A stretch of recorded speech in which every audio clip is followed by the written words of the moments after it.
Bem, pessoal, sejam bem-vindos à nossa aula de programação de computadores. O objetivo da nossa aula de hoje é trabalhar com as estruturas condicionais, né, disponíveis para a linguagem C. A gente já começou a abordar esse tema na aula anterior e hoje a gente vai continuar. Vamos lá, expressão condicional.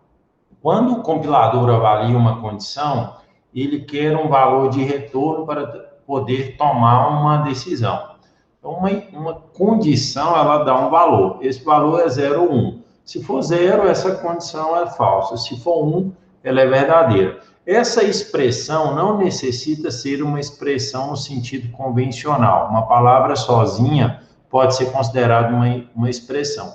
Em C, uma única palavra é uma expressão. Por exemplo, X. X é uma expressão, é considerado uma expressão.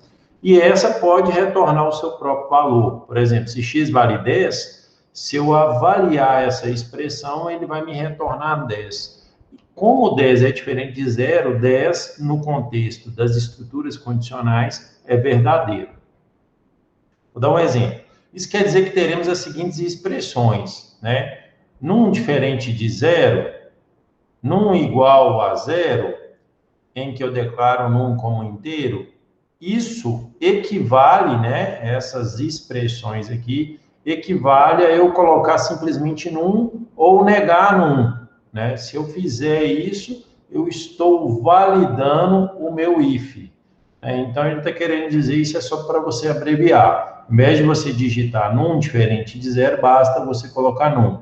Ao invés de você digitar num igual a 0, basta você negar num, sendo que num é um número inteiro. Então, é uma forma de você programar menos, ser mais eficiente na codificação, né? Eu, particularmente, utilizo esse modelo aqui, de cima. Eu acho que aqui, às vezes, pode não despertar uma legibilidade, né? Permitir uma legibilidade. O que é num, dependendo do contexto, né? O que eu estou fazendo com num? Num pode ser inteiro, num pode ser um float, num pode ser um char, então fica complicado esse contexto aqui, né? Bem, o símbolo de atribuição igual é diferente do operador relacional igual. Isso é claro, o igual sozinho, ele recebe uma atribuição, né? Ele recebe um valor, é o comando de atribuição. Então, por exemplo, ó, eu declaro nota. Nota igual a 60, eu estou fazendo uma comparação. Nota igual a 50, eu estou pegando 50 e jogando dentro de nota. Nota é uma variável que representa uma área na memória RAM do computador. Então, eles são diferentes. Aqui eu estou fazendo uma comparação e embaixo eu estou fazendo uma atribuição. Nesse contexto aqui, se eu por acaso esquecer de colocar o igual, o que vai acontecer no comando if, que é o que nós estamos estudando? Eu quero comparar a nota se ela é igual a 60, mas ao invés de eu codificar com igual, que é o operador de comparação, eu esqueci de um igual, eu coloquei igual. O que vai acontecer nesse cenário? A atribuição de 60 em nota será feita, então, nota vai valer 60 e a avaliação da nota vai ser feita. Nota é diferente de 0, porque nota é 60. Então, eu vou entrar dentro do if, né? Então, sempre eu vou entrar dentro do if, mesmo se nota não for igual a 60.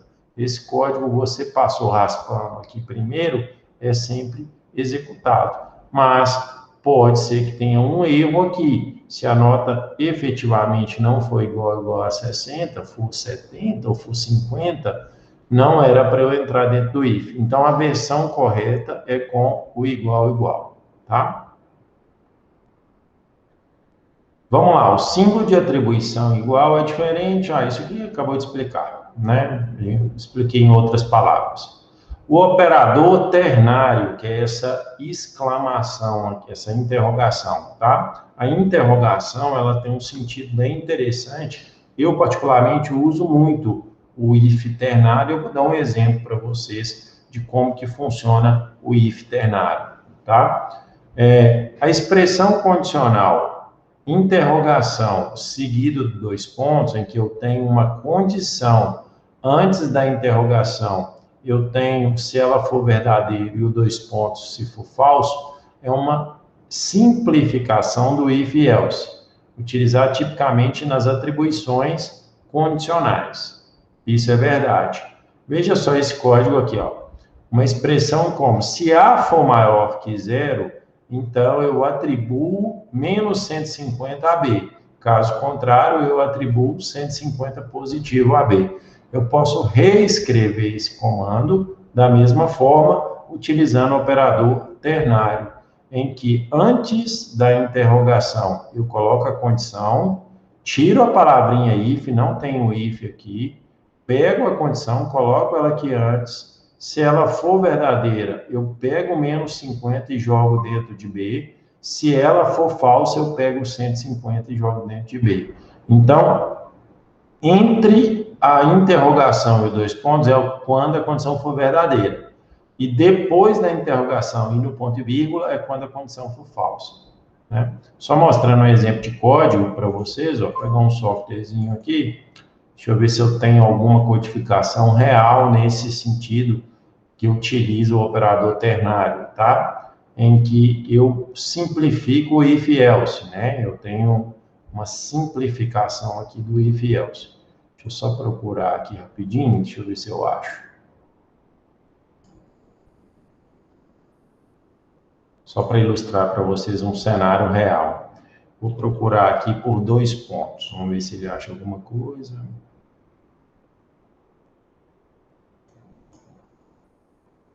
São muitos arquivos, né?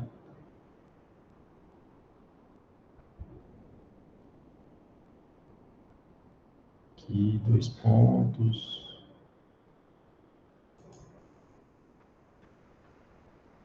Tem várias situações em que eu tenho... Aqui, ó. Aqui é um exemplo interessante, ó. Aqui, ó, eu estou fazendo uma atribuição em que eu verifico se o CPF é nulo. Se ele for nulo, aí, se ele for diferente de nulo, na verdade, aí eu atribuo o CPF. Se ele for nulo, eu vou atribuir o CNPJ. E aí eu tenho um campo que é o CPF ou o CNPJ, né? Então, essa que é a ideia aqui por trás dessa codificação, né? Do operador ternário. Então, é muito comum a utilização do operador ternário. Alguma dúvida sobre o operador ternário? Posso continuar? Está tranquilo?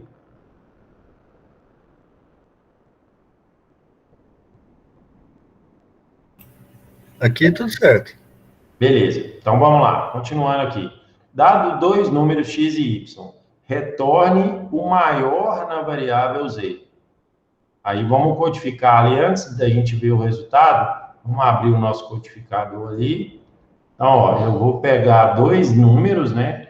O x e o y. Ele falou para mim retornar o maior na variável z. Então, vou criar a variável z também. Aí aqui, ó, eu vou ler o x, né? Porcento I para eu ler o x, I comercial, indicando a referência, né, para a memória RAM, o endereço de memória RAM. Aqui eu leio o y, e aí eu vou fazer utilizando o operador ternário. Ó, se, aqui começa o se, né, x for maior que y, aqui, ó, aí eu retorno x, caso contrário eu retorno y. Pronto. Né? Então, eu estou fazendo esse teste aqui. Aqui eu imprimo printf o z.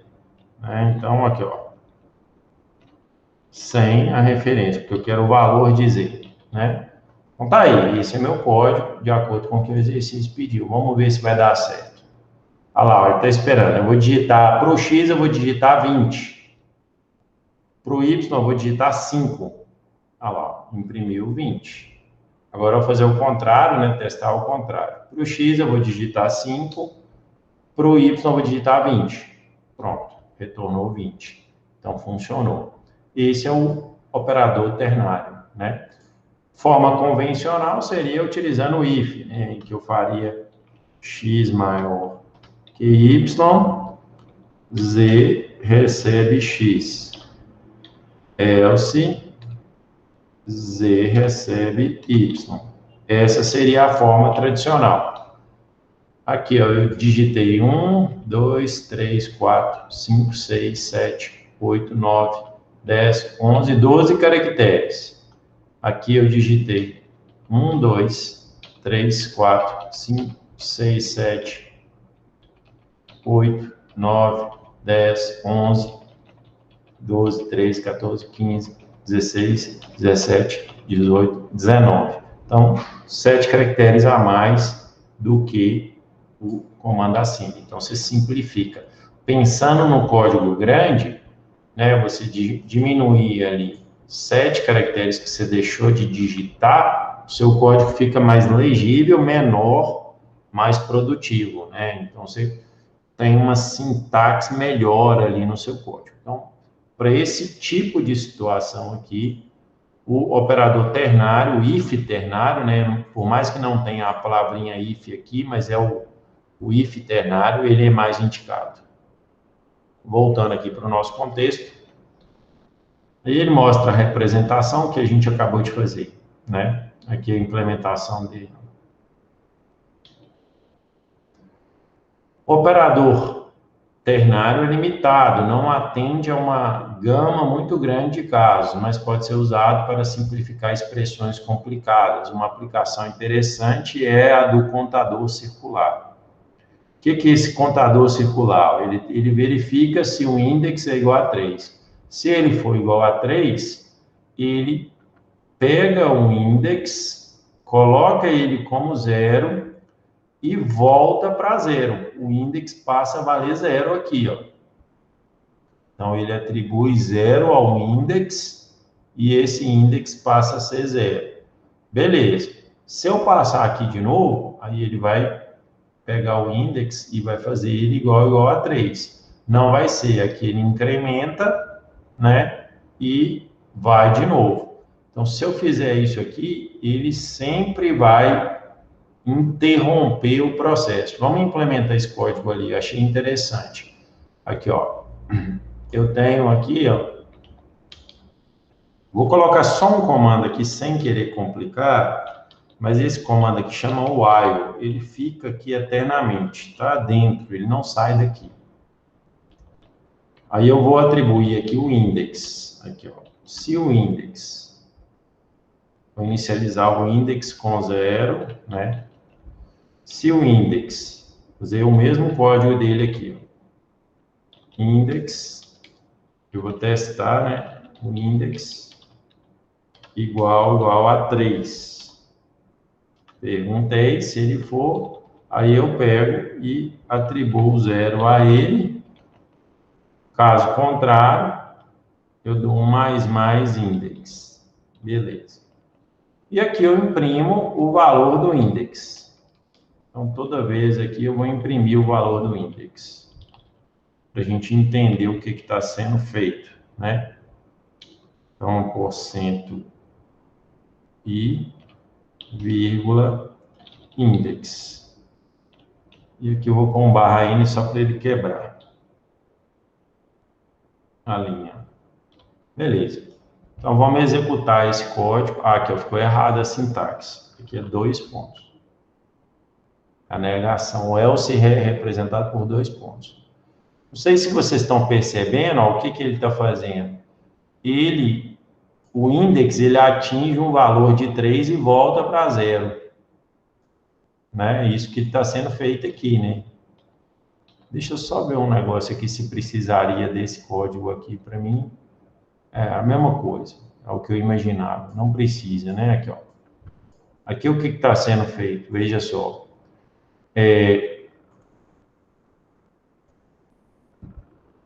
Na hora que ele for 3, eu atribuo 0 para ele. Então, ele fica sempre nesse valor. É uma forma de eu fazer isso mais automática. Como é que eu faria isso de outra forma, né? Que não fosse desse valor. Aqui, ó, eu ia verificar se... Eu ia fazer o mesmo processo, né? Se o índice for igual a 3, aí índice recebe 0. Caso contrário, índice recebe mais índice, né? Então, seria dessa forma. Basicamente é o que eu estou fazendo ali, né? Isso aí é um pouquinho mais trabalhoso, né? Mas não tão mais. Eu escrevo a palavra index mais de uma vez, eu escrevo if e else que eu não escrevi, enfim, simples aqui. Esse while, quando a gente estiver estudando estruturas de repetição, aí eu vou mostrar para vocês como que o while funciona. Mas o while 1, ele fica aqui eternamente. O computador fica em loop fazendo essa operação. Por isso é que ele, aqui, ó, tá vendo? Ele não para. É sempre imprimindo, ó. Ele não para a execução. Só para ilustrar aqui o que seria esse while, mas isso não é conteúdo para agora, não. Beleza, comando switch. Esse também é extremamente utilizado. É um if com ramificações, assim, de tal forma que eu uso uma única variável para ela testar vários valores. Né? Por exemplo, se o valor for 0, eu faço uma coisa. Se o valor for 1, eu faço uma coisa. E aí eu tenho uma sintaxe mais bem estabelecida. Eu não preciso daquele mundaréu de if. If, else, if, else, if, else. Né? Então, eu não preciso disso. Com o switch fica mais legível. A sintaxe dele, né, a forma geral é essa aí, ó, switch, expressão, aí eu tenho essas palavrinhas case, seguida desses breaks, que eu vou explicar para vocês o funcionamento. Para explicar o comando switch, vamos lá, ó. Esse exemplo aqui é um exemplo clássico que ele declara uma variável ch caractere. Digite o símbolo, ele usa essa função getChar para pegar o caractere digitado no teclado. Aí o ch assume o valor que a pessoa digitou. Aí ele faz assim, ó, switch é um chaveamento, tá? E ele pega o ch e coloca, ele fala assim, ó, se caso ele for ponto, imprime ponto e break, interrompe. Caso o ch for vírgula, imprime o literal vírgula, break. Caso o ch for 2 pontos, imprime 2 pontos, break. Caso o ch, a variável ch for ponto e vírgula, imprime ponto e vírgula, break. E se não for nenhuma delas, tem uma opção padrão, default, que a gente fala, que coloca, que vai entrar. E aí ele coloca, não é pontuação. É um caso típico do uso do switch, né? Ele faz esse processo aí. Vamos lá, implementar aquele código ali, eu achei bem interessante, porque usa o char, né? Vou criar uma variável c, aqui, de caractere, aí eu vou ler o C por meio do getChar, né, uma função, não vou usar o scanf nesse caso aqui, uma outra opção para ler um caractere, e aí eu vou escrever o switch. Ó. Switch, abrir aqui, coloco o C lá, que é a variável que eu quero testar. Aí eu abro o switch, né, vou abrir o switch aqui, ó, e aí eu coloco os case lá. Case. Aí eu faço o teste. Começar aqui pelo ponto. Case, caso ele for o ponto, eu vou imprimir, né? Ponto. Né? Beleza. Ponto e vírgula e dou um break. Então tem que colocar o break também, né? E aí eu faço isso para os demais, ó. Vou colocar 4 vezes aqui. Que é o vírgula,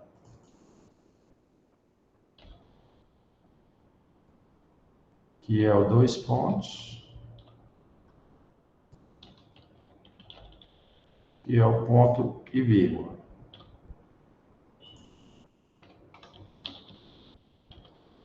Break. E default, opção default, que é nenhuma delas. Não é, ele colocou aqui para tirar a acentuação, né? Não é pontuação. Ponto e vírgula. Beleza. Então tá lá, ó, meu código, né? Ele vai esperar, ó, eu vou colocar aqui ponto e vírgula. Digitei ponto e vírgula. Vocês não devem estar vendo não, mas aqui tem um ponto e vírgula digitado. Dei Enter, ele escreveu ponto e vírgula. Vou executar de novo, agora eu vou colocar 2 pontos.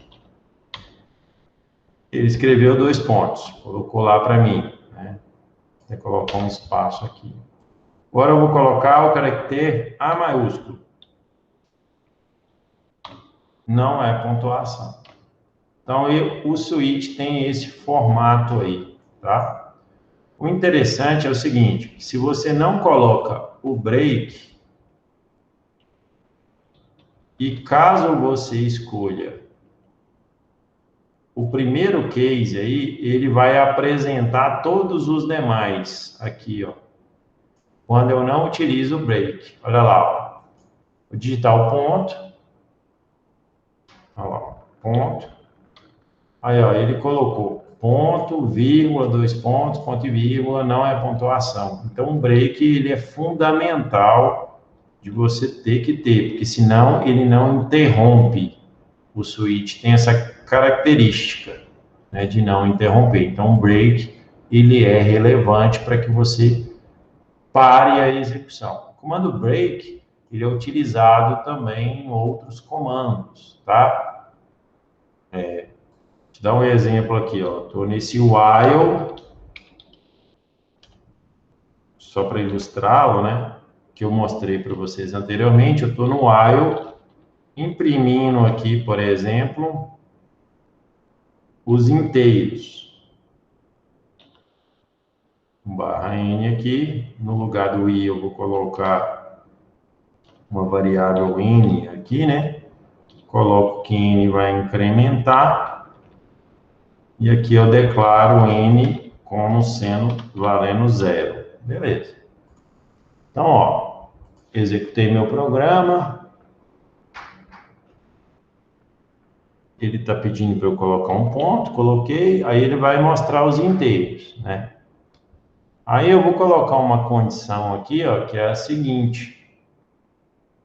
Se o N for igual a 1000, aí eu dou um break. Né? Falando isso. Beleza, então vamos ver, ó. Vou digitar aqui ponto. Aí ele está executando. Tá. Aí, ó, tá vendo que ele foi até o 999? Então, o break serve para outras situações. Quando a gente estiver vendo os comandos condicionais, eu vou explicar os comandos de repetição, vou explicar o break. Então, ele tem essa característica, né? Comando switch aí. Aqui a explicação, utilizando fluxograma, eu já expliquei. Comando break faz com que o switch seja interrompido assim que uma das sequências de comandos seja executada. Falei isso. Não é essencial. Se após a execução da declaração não houver um break, o programa continuará executando e o próximo comando case será executado. Isso pode ser útil em algumas situações. Aqui ele coloca sem o break, né? Usa essa situação sem o break, a gente já fez isso, ele vai mostrar todos. Mas olha para esse contexto aqui, ó. Esse contexto aqui, ele mostra os números. Se você digitar 0, o que ele vai imprimir? O 0, 1, 2, o 3, o 4, o 5, o 6, o 7, o 8, o 9. Então, ele vai imprimir todos os números até 9, a partir do número que você digitou. Se você digitou 5, ele vai imprimir 5, 6, 7, 8, 9. Se você digitou 8, ele vai imprimir 8 e 9. Por quê? Ele vai casar com o 8, imprime o 8, não tem break, ele vai imprimir o 9. Ficou claro esse switch aqui, a ideia dele? Sem o break? Alguma dúvida?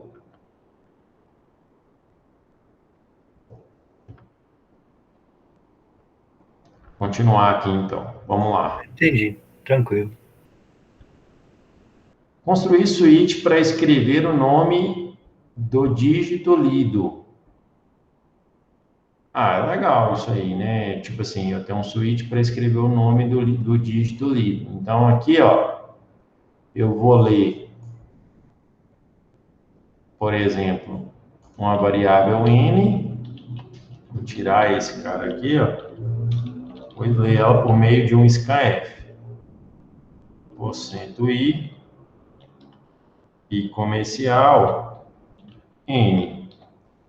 Caso n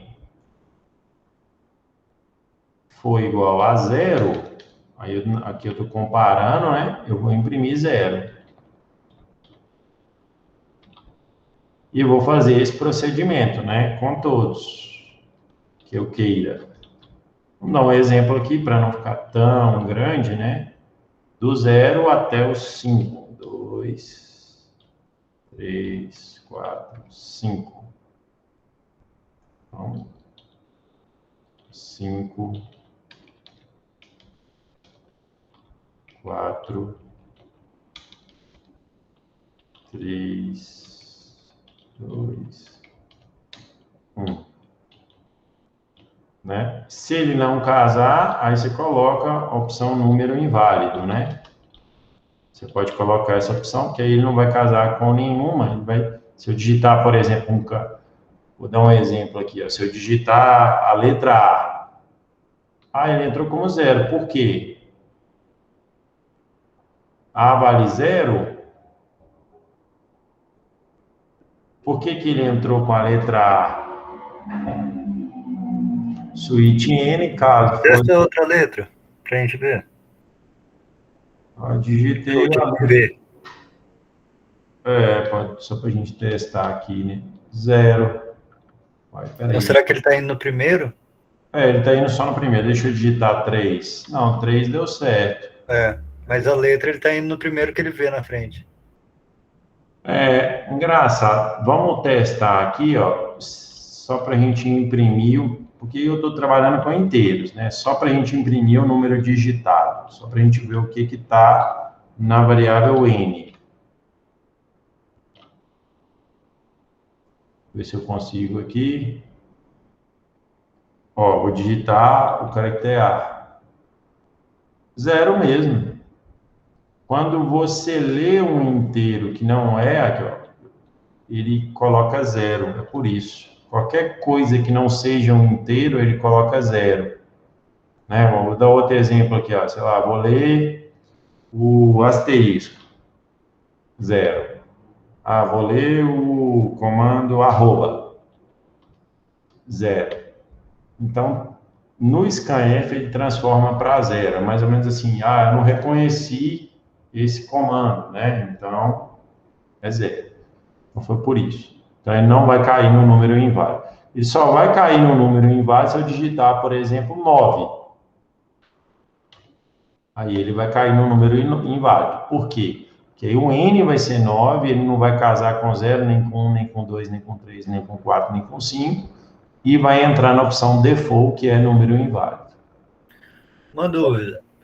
Pode falar. Se a gente removesse esse case 0 aí, e deixasse começando no case 1, e digitasse a letra, ia começar pelo 1? Aí ele ia colocar número inválido, né? Se a gente for... Eu digo assim, se a gente escrever letra A, ele vai dar 0 ou vai dar 1? Não, vai dar número inválido. Agora, porque ele está valendo 0, né? Entendi. Aí 0 não casa com nenhum. Aí perfeito. Ele vai entrar no ar. Mas boa pergunta, acho que é isso mesmo. Essa pergunta faz você entender a lógica aqui por trás do switch case. Aí aqui ele colocou com todas as sequências, ficou igual, né? Aqui o meu foi até o 5, o num aqui eu coloquei a variável n e coloquei o break. Beleza, são os comandos condicionais previstos aí na nossa aula, né? Essa que é a ideia por trás dos comandos condicionais. Eu vou fazer alguns exercícios agora com vocês, né, juntos e tirar dúvidas, e aí eu vou interromper a nossa aula aqui, a gravação, para não ficar um vídeo muito grande, né, o aluno que perdeu a aula entender a lógica como um todo. E agora a gente vai fazer alguns exercícios da lista de exercícios, vou disponibilizar para vocês algumas respostas, vou fazer alguns exercícios, a gente pode fazer nesse esquema de juntos, né? Vocês codificam um pouco, eu espero vocês codificarem, e aí a gente finaliza depois. Beleza? Vou interromper a gravação aqui. Beleza.